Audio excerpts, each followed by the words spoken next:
I love it. Love that music. It means it's the NBA Triple Double Show. And I'm with Ronald Cabang, my everyday Monday through Friday co host. And I am, of course, John Ryan. And most of you already know me. But if you're watching for the first time, we greatly appreciate it. And make sure you hit that subscribe button and ring that bell for us. It takes about 5 seconds. And we would be greatly appreciative of that, especially on Memorial Day. Well, it's not Memorial Day yet, but we're getting pretty darn close. I'm going to be going somewhere for the holidays. And how about you, Ronald? You going anywhere?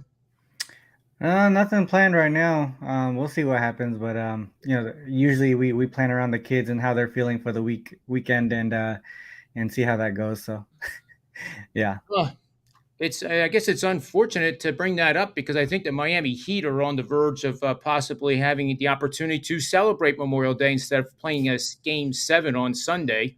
Yeah. But it's hard to back the Heat right now. I noticed that Jimmy Butler is not even listed on the injury list as of yesterday. I don't know if it's been updated today with anything, but I mean, what does that tell me? I mean, that he really wasn't hurt and he's playing that poorly. I just cannot believe that right knee and the swelling from it. Yeah, if you've ever Mhm. had a bump on your knee and it swells a little bit, it's a pain in the butt. I mean, you can't extend it. You can't. You have your flexibility is minimal, and I'm Mhm. sure he can't jump as high with any type of swelling. Yeah. I don't know what to make of that. And Kyle Lowry has been a MIA unfortunately, and I'm not putting him down. He's been through a lot. Um, what have you heard on Tower Hero for playing tonight? I heard that he is possibly a go, but that was Yeah. really So I was just before this, maybe like around 9 o'clock. The underdog put out the starting roster for the Miami Heat. I think they put in the starting lineup already. Lowry, Strus, Butler, Tucker, and Adebayo. So Butler is going to be playing. Tucker is playing. Lowry was playing. Even how badly he looked walking out of the bus, uh, going into the hotel. And the other piece is Harrow is a true game time decision. I think he's going to try to go through shoot around and see how that goes, and they'll figure out if he's playing at that moment in time. Yeah, it's key that Butler has a game because he scored 70 points in the first two games of this series, and then the last three he's only scored 27 on 25% shooting. I can't think of any playoff superstar that has regressed like this. But does that mean that we're overestimating the Celtics, who will have pressure on them having to win at home, and this will be the first time they've gone to the finals since 2011. 2018, Tatum was a rookie, and he watched as they lost in 7 games that year in the conference final and failed to get to the finals. The latter one, I think that helps them tonight to overcome that. They had the experience of what it's like, and they need to play this game with a sense of urgency. I don't know how in the world you get in your head pretending that you're the one that's down two games to three. But uh, that's what they're saying. They're saying the right things. But then when the bell goes off and that tip off happens, then that pressure could become pretty darn large for a fairly young team too. Do you see any handicap with those features of the game, Ronald? Yeah, I think this game in general is just a tough one to cap because two things that I've noticed is how well the Celtics have adjusted playing defense the last couple of games, right? So they limited the Miami Heat to shooting less than 40% in two games in a row. And that's something that you don't really see often. The other thing that you don't see often is a team being held to under 85 2 games in a row, especially in the NBA playoffs. I was looking into the SDQL database that we both use at times. The last time this has happened in the playoffs is in the 2016-2017 NBA playoffs. So it's been a long time since anyone has been limited to 85 or less in 2 games in a row. And even in the regular season, it didn't happen at once at all this season. So it's really going to be tough to see how the Heat bounce back. I mean, you just mentioned how do the Celtics put themselves in a mindset to play well in this type of game in this closeout game. Well, Miami and any other team hasn't seen this type of situation either in a long time. So how do they bounce back after two very, very poor performances, especially this late in the postseason? To me, I think yeah, as far as pace and defense has been played the last couple of games, I think this is going to continue to trend towards the under. Miami can't really buy a bucket at this point.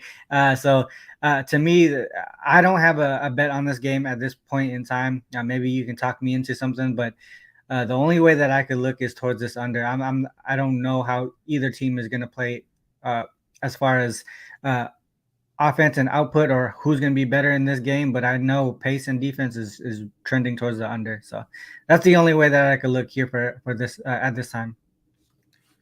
Yeah, and I think the under is my lean as well. And I think that's the only way that Miami could win this game is to play just the most incredible defensive game of the year. And I don't know if they have enough fuel in the tank. I'm really leery to back Boston in this situation because we don't know what that bounce back is. We Mm-hmm. similar examples of performance are the recent stock market, and you get these big uh, collapses, and all of a sudden, I talked about that rubber band on the Major League Baseball show yesterday. You get the rubber band stretched, and then it snaps, and then like that, but then it bounces back. But I don't know if this is the game that they bounce back or whether they bounce back next season. Mm-hmm. Um, it's a very tough call, especially at 8.5, and the world is on Boston, making me already not like to join that. But if again, live in-game bet, Raul, if you could get Boston right now, knowing that in game you could get it at 3.5, would you do it? A 3.5 in game. Yeah, I mean, I'm just saying, it relatively would, speaking. yeah, it would make sense. I guess it depends on how early you can get it. In my opinion, if you can get Yeah, that early in the first half, then yeah, I would probably take that. It would make sense. yeah. First half only is. I rarely bet in the second half. Maybe 2% of all my in-game bets have been in the second half, and it's pizza money. Yeah. But that's the only way I can see back in Boston right now because it just seems to be a ton of points. And wow, now I'm even more confused. But you can see on these charts that I have here. Let's go back to this one. All the arrows right here. You don't even have to look at the offensive categories. They all kind of point to Boston, right? There's only Yeah. four that point to Miami. They're averaging 100.3 points per game for the entire playoffs. And Boston's allowing that much while they're scoring 7 more points, almost 8 more points than they're giving up. Miami's outscoring their opponents only by 4 points per game. Now, it was a lot higher. Boy, it's a tough call. Do you see any stats on there that stick out to you as a handicap? As far as as far as like trying to cover the spread, Yeah, is that like what you're saying? like Yeah. three-point percentage seems to be pretty drastic in terms of Boston at 30, basically 30, almost 37, Yeah. and I mean, 31. we talked about after game what was it, game 3 or game 4? Yeah, sorry, after game 4, we were talking about how terrible they played, and obviously they should bounce back after a tough shooting game. Well, in game 5, it was even worse for the Miami Heat. Like I said, I have no, I can't. It's really hard to see how they bounce back off of that. Two very poor performing games. I mean, what did they shoot from the three? 7 for 45, 16% from three in the That's last game. unreal. What kind of adjustments can they make from there? I mean, it's not like they were having to play from behind all of the first half. They just shot terribly, and it looks like they're dealing with a lot of injuries, so I give them that. Celtics is the number one defense in the league throughout the whole year, and they're showing that here in the playoffs. So, uh, as far as like the shooting numbers go, I don't know how. Uh, I just can't expect them to bounce back anymore. Like I did in the previous game. Yeah. Maybe they do bounce. Shoot a little bit better, but not over 45%. They went from 36% to 32% game to game after poor performance. So yeah, that's not. I'm not going to see them. I don't see them scoring like 100 points today. That's not what I see What did unless you they go into say? overtime. What did you say they shot from beyond the arc was 7 for 46 7 for 45 or in the 45? last game. Yeah, 16% from three. So that's just really Mind blowing. yeah, it's pretty crazy. It reminds me of baseball where a guy's in a slump, 7 for 45, batting basically 160. Yeah, But in baseball, the ball is moving 100 miles an hour. In basketball, you actually are touching it to score. yeah, yeah. It just is mind blowing. But maybe it is so ugly in terms of their performance that there really isn't going to be a bounce back. And Yeah, that's what I'm saying. Like, yep, we expected a bounce back initially for that previous game, and they ended up playing worse. So that's something that I want to stay away from. Obviously, they're not. I don't know if they're in the mindset to bounce back here. I think Celtics might be the. I think Celtics win the game. It's just the line from the line perspective is it's a tough number to bet on, and so for me, I mean, the number has gone down from the previous game to today, going from what was it, two? It's like 201 now. It actually opened at 201, right? yep. Opened at 200. Now it's up to 201 and a half and 202. The previous game it was I think it closed at 204, if I'm not mistaken.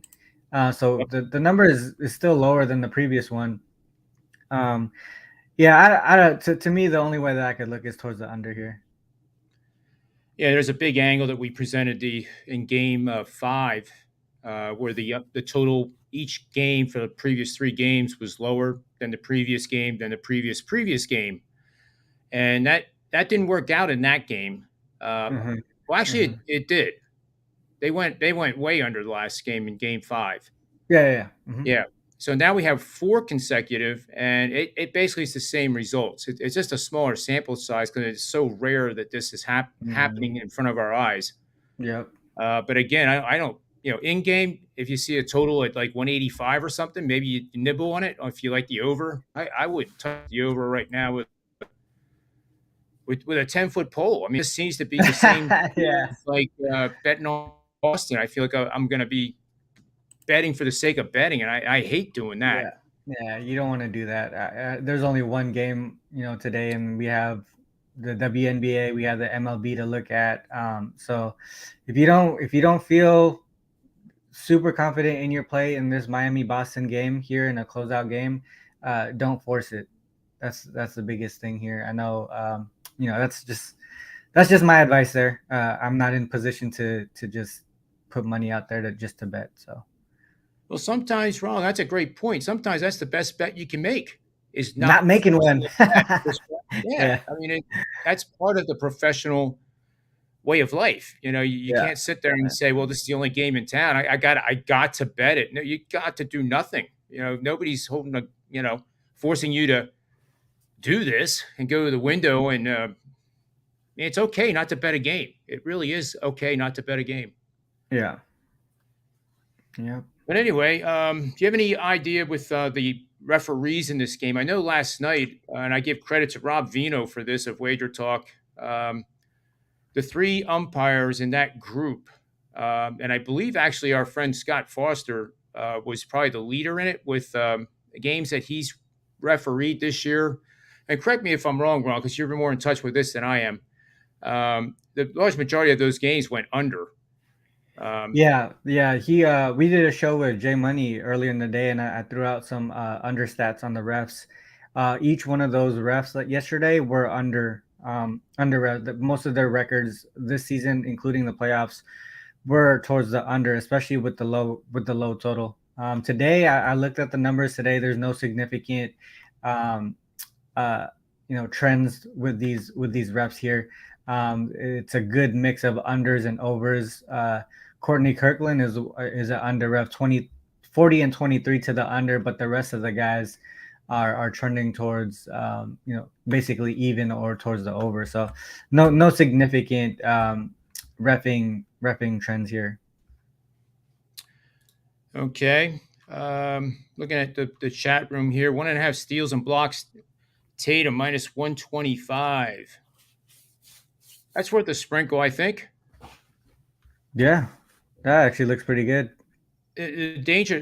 This is a great point here. I think playing the under in a Boston blowout could just blow up in your face, literally, because Yeah. that fourth quarter is just going to be a scrimmage, and it's going to be Boston's up 20 going into the fourth. It's going to be up and down the court. Hmm. No reason to milk the clock, and at that point, they're just going to want to get the game done both sides because nobody's come back from 20. Well, it has happened, but not with this Heat team, I don't think. Yeah. And Or then, even the Celtics defense. So that's yeah. even more important. And the other thing, too, the fourth quarter, if it's going way under the total and you bet the under pre flop, you can always take that fourth quarter over and hedge yourself a little bit.